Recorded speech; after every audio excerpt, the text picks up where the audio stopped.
Bienvenue à tous dans Café Presse. À la une de l'actualité, le spectre d'un nouveau reconfinement, local ou national, le piratage des données de 500 000 patients français.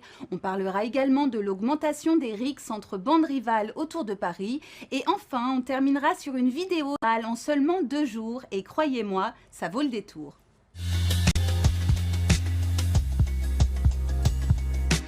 Reconfiner ou ne pas reconfiner, c'est la question qui agite actuellement le gouvernement et particulièrement Emmanuel Macron.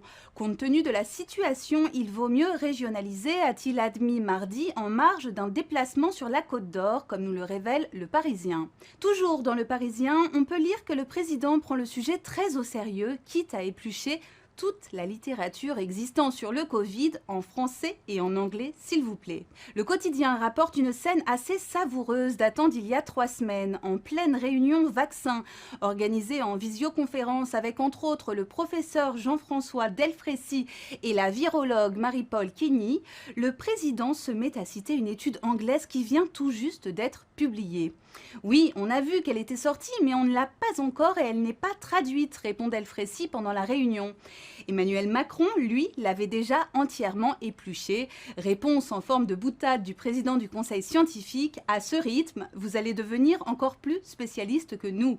Un jour, il pourra briguer l'agrégation d'immunologie, plaisante également Richard Ferrand, le président de l'Assemblée nationale. Plus sérieusement, Le Monde nous rappelle qu'actuellement, 3 territoires font l'objet d'une surveillance renforcée au sommet de l'État, les Alpes-Maritimes, la Moselle et le Nord, avec la ville de Dunkerque en particulier. Mais c'est toute la France qui retient son souffle, rien n'est exclu, estime l'entourage de Jean Castex, ni une stratégie territoriale, ni un confinement national, y compris serré. Fermeture des écoles comprise.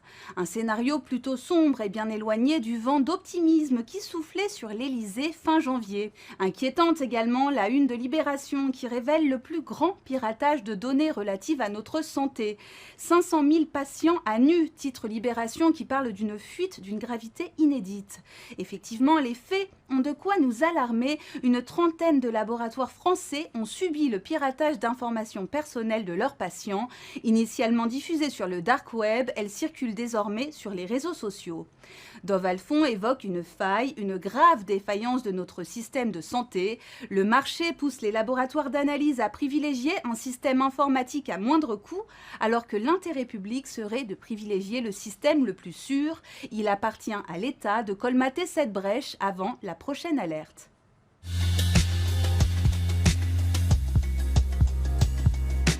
Autre sujet à la une de l'actualité est tout aussi inquiétant, l'augmentation de rixes entre bandes rivales dans la capitale ou en périphérie. En 2 jours, 2 adolescents de 13 et 14 ans ont trouvé la mort en Essonne. Le Figaro rapporte 357 affrontements entre groupes rivaux en 2020, soit un bond de plus de 23% des faits en 1 an. Cette progression est d'autant plus inquiétante qu'elle intervient dans une période marquée par 2 confinements et des couvre-feux, observe un policier spécialisé. Si le phénomène n'a rien de nouveau, le syndicat Alliance des forces de l'ordre alerte sur l'âge des participants dans Le Parisien. Les protagonistes sont de plus en plus jeunes, vraiment très déterminés, et ne sont pas forcément connus par les policiers en raison justement de leur très jeune âge. Un phénomène qui profite également des réseaux sociaux où les expéditions punitives sont largement mises en scène.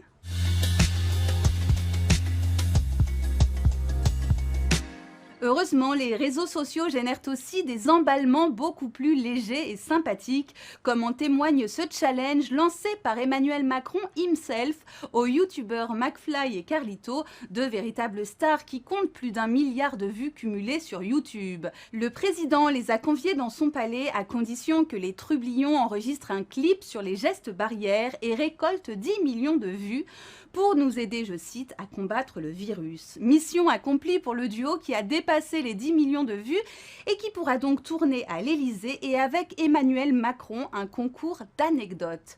S'il perd, Manu aura un gage, ont prévenu les 2 comparses dans l'une de leurs productions. En plus d'aider à combattre le virus, McFly et Carlito aident également Emmanuel Macron à s'offrir une tribune en or auprès des moins de 25 ans, ceci à 14 mois de la présidentielle. Reste à savoir, selon Libé, si parler jeune suffira pour parler aux jeunes. Bonne journée à tous et à demain.